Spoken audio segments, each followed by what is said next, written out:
so excited.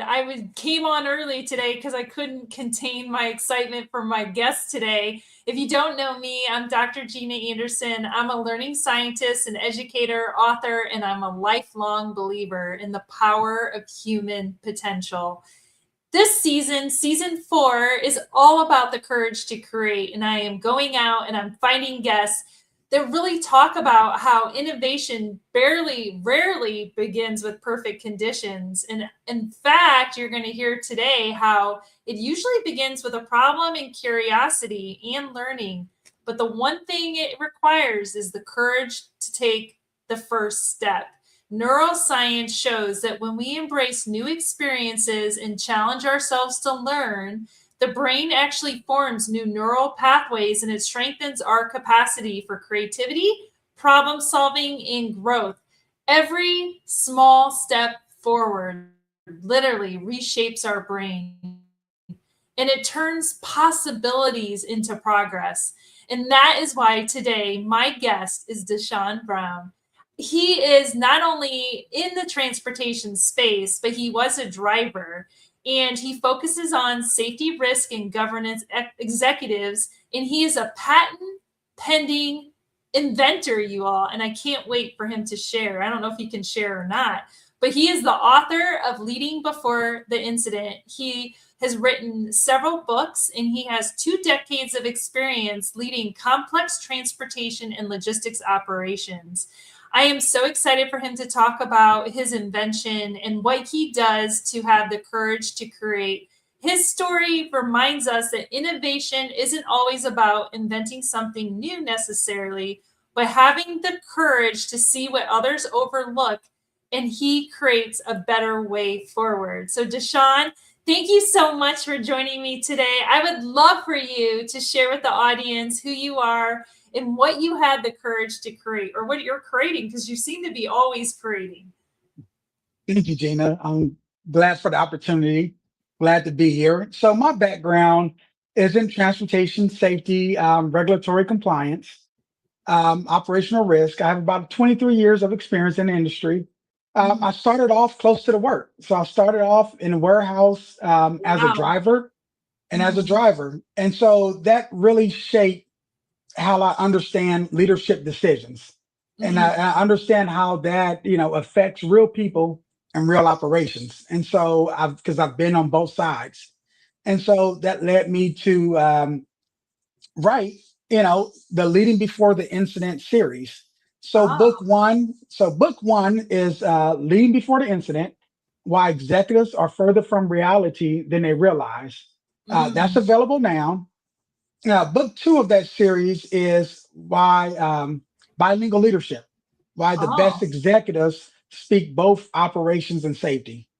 Wow. Because as I've seen, most executives are only fluent in one language. And so Oh. it takes two to lead a high risk industry. Mm. And that kind of that's where that begins. And so my passion is prevention is, Oh. helping leaders see risk early to protect people, strengthen operations, and most of all, lead with integrity. Mm. Um, you know, Faith is part of my work, so I seek God every morning. Mm. I pray and ask for guidance to help me help other leaders. And so, and that's how I started with Pravis. I was searching for a word Mm. to describe what it is that I do. And so Pravis came about. And pray, that's the Latin root word that means before. So Mm. before the incident, before failure, before outcome. And so, and that's kind of my being, that's what I'm passionate about. And Uh-huh. that's what book one, book one is about seeing that gap. It's helping leaders see that gap. And, book two is just helping leaders lead across the gap. Yeah, I love that. And I one thing that the reason I started this season is because I often think people don't see themselves as being able to create, they associate creativity belonging to an entrepreneur or an Mhm. artist, but How did creativity show up maybe in your life, or how does it show up in safety and risk management from your perspective? Yeah, I think creativity can be misunderstood, and kind Mm, of what you said. I think a lot of people when they hear creativity think the artists, the writers, the entertainers. mm. But in safety, risk management, I think creativity shows up, when you can see a risk pattern before everyone else does. Ah, It's sometimes is, creativity might be, building a better process or mhm. asking a better question. Sometimes it might be connecting safety, compliance to leadership decisions in a way organizations haven't connected those before. And Yeah. so for me, it's not only about expression, it's about prevention. It's the Ah, ability to imagine, what can happen, then build something strong enough to prevent it. wow, that's really powerful. When I read your book, Leading Before the Incident, you really talked a lot about how outcomes are shaped, like long before the failure becomes visible. How do you see that principle applying to personal growth and human potential? That's funny that you asked. Yeah. So when I was writing, leading before the incident, and I realized that it's not industry specific. It's not Mm, about just being in high risk mm, industries. I think it's mhm, a life principle. I think mm, it applies to organizations just like it applies to families. mm, Faith leaders. So just being in your own home. I think for me and from what I've been hearing to others, it's something you can apply if you're responsible for other people. mm. Um, because the simple idea is that outcomes, are shaped, before they are visible. And Yeah. so I think in life, um, what they say, you are what you believe, you are what you speak. Mm, You mhm, are what you speak out into the atmosphere. And mhm. so, That's so with that, exactly right. I love yeah. that. I give away stickers, DeShon, that say you are a winner, and I have people put them in their mirrors, Mhm, in their bathroom mirrors, because how many people wake up in the morning and they tell mhm, themselves, "I am a winner." Say it out loud. I had my yeah. TEDx talk. I had everyone say, "I am a winner." Because look, we don't put that out there. And you're exactly right. And I think that is so beautiful that you talk about that because it changes our lives. And I think about this idea of curiosity. Mhm. How do you apply it in preventing failure, and how do we use it to improve like organizational resilience? I love this thought. I love this idea because you write about it. So curiosity makes me smile a little bit. So when I think of curiosity, I think of my childhood, Curious Mm, George, yeah, and I love I that. think I think a lot of times as adults, Hmm. we in society teaches us that at a certain age, that's something you have to do away with because that's it's childish things you have to grow Hmm. up. And I think a lot of adults lose their curiosity. And for Hmm. me, I think the strongest tools the leader has is to be curious. Hmm. Because think about it. A lot of failures happen to people when they stop asking questions. Hmm. If you think about curiosity, many advances in this world today, whether that's in medicine, transportation, technology, safety, just wouldn't exist without, Right. curiosity. And so, yeah. And, I, I love that. but and so I think that's what if that helped me, create my patent pending de-icing invention. Yeah, Is tell is us about is that. Wait. Tell us. You were telling me about it, and I had to go live. So, Yes. how did this idea come about? And yeah, tell us about it. So I was a driver at one point, over the road. Like I said, I was close to the work, Yeah. and driving doing Chicago up to Philly, Great Oh. Lakes area, snowstorm, and those trailer removal systems. half of them, didn't work. All right, they were out of Okay. service, or there were, maybe an hour to hour and a half wait just to get the snow cleared. And I'm like, it just has to be a better way, And Yes. I'm like, well, we live in a day and age of technology. What's going Right. on? Why are we doing that? And so that led me to develop a system that prevents snow and ice buildup from happening in the first place. I love that. So How did so you it, do it that? That's so great. Like, what did you like? You just, I mean, you just thought this idea, and then like that's the thing. People don't take that first step. I think I was frustrated, and Yeah. I really couldn't find a place to remove the snow. Got pulled into a scale, and it didn't go.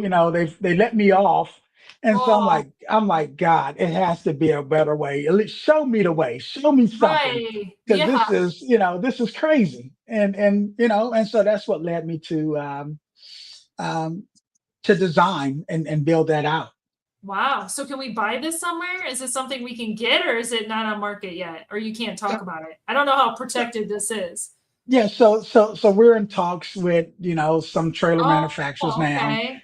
and so that's Okay. that's all that's all I I can love say that. at this All point. right. Well, look, if you're hearing about this for the first time, if you're out there listening, look, I mean, there's people doing great things. And speaking of Mhm, that, DeShon, I started my podcast 3 years ago because I had drivers mhm, reaching out to me saying they were depressed. And they're like, Gina, we need to know because I'm a learning scientist. I study the brain. Like, what can we do? And I'm mhm, like, look, I mean, you're not alone. And this idea of like the courage to create, like, kind of mhm. builds into this idea of mental health. If someone is saying like, I'm not care, I can't do what DeShon did. Like, I don't know what to do. Like, I'm not feeling it today. How could Mhm. curiosity help, or what could they do to take that first step? What would you tell someone that's struggling, that's listening today, to find the spark that make them happy in their life? I would say, start slow. Start small. It doesn't have to be big. Hmm. Just start small, start honest, and figure out something that you're passionate about. Yeah, And and I and love so that. yeah, so it doesn't have to be something big. I think that's the thing. Like, and the thing is, like, you start small and small. That was my season last time. The small Mhm, things make a big difference. They really do. And last week, I had on my show GK. I don't know if you know them, but he was like mhm, really impressed. He actually has started, he sold a company. mhm. He is really focused in AI. And he wanted to ask you this, DeShon. He said, today, you see organizations chasing success, which means speed, growth, and numbers. What's the cost that leaders don't see until it's too late, and how can they avoid it? He was really interested in hearing your answer on this one. So that's actually a good question. I think as a lot of organizations, I think we're trained to celebrate speed, growth, and numbers, which are not bad, right? Organizations need performance, they Hmm. need growth, they need execution. But I think the hidden cost is the strain. I think leaders, sometimes they see numbers, but they don't see the pressure building behind those numbers. They don't see Hmm. the fatigue from the frontline workers. They don't see the shortcuts that they're taking, Hmm. and they don't see the silence because over time, Hmm. frontline workers they learn how not to escalate unsafe behavior, and Hmm. so I I think growth is strongest when it's supported by structure. Oh, I And agree. and and, and so I think that's the difference, between chasing numbers and leading before the incident. I definitely see that. I mean, every company needs to have growth, but you also need Mhm, process and structure to help. mhm. And your people are your greatest asset. And I think that is Right. so importantly stressed there. Next week, Mhm, my guest is Randy Elam. And in fact, he is a safety, he works a safety, he's a safety trainer and an orientation manager at JBS. But recently, probably not so recently because he's been thinking about it a long time, he went out and started a boot camp mindset. So he Okay. uses his background in military and being Mhm. inspired through his work and discipline and leadership. And he goes out and speaks to athletes and parents about using that same mindset to help build stronger athletes. What do you think we should ask him next week? I think I would ask them, what is one discipline leaders should build today that they don't regret the outcome later? Oh, that's You know, interesting. because I think it connects, discipline to prevention. And Yeah. so, a lot of times we talk about, the results after they happen. Mhm. So I guess the better question would be, what did we build before the result? Mm. And so, and I think that fits into our whole conversation.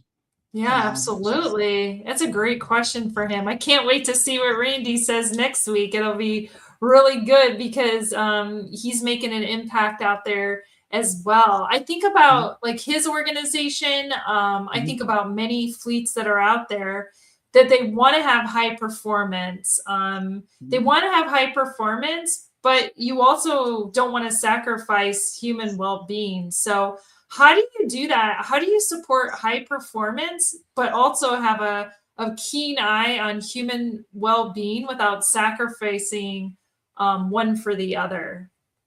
Yeah. So I would say I think organizations have to stop treating performance and well-being as opposites. Mm. Um, I think poor well-being eventually becomes poor performance, right? We've seen that. Mhm. And when people are exhausted, when it's unclear, when they feel unsupported, Mhm. um, I think under pressure and without pressure, I'm sorry, under pressure and without structure, Mhm. I think it's going to eventually show up. And Yeah. so it's not about lowering the standard. It's just about building a stronger system around that standard. So Yeah. I think clear expectations, accountability, better communications. I think that'd help a lot. Yeah, we need to communicate more. We need to be Mhm. connected more. We need to support each other more. I love that so much. Absolutely. Thank you so much for your beautiful work. Thank you for what you're doing for the industry. Can Mhm. you share with us where is the best place people can connect with you, find your books, learn more about your work, and leave us today with something we can put in our pocket and take with us for the rest of the week? So you can find my work. My name is DeShon L. Brown. So DeShon L. Brown. You can do a simple Google search, or you can I'm on LinkedIn, DeShon L. Brown.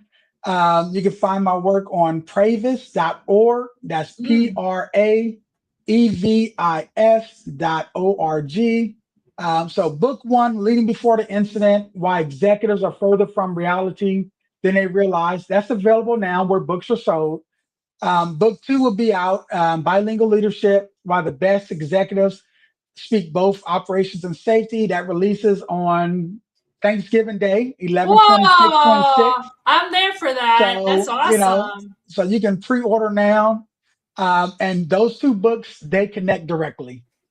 So, book one, it asks leaders to be close enough to reality, to see, failure before it becomes visible.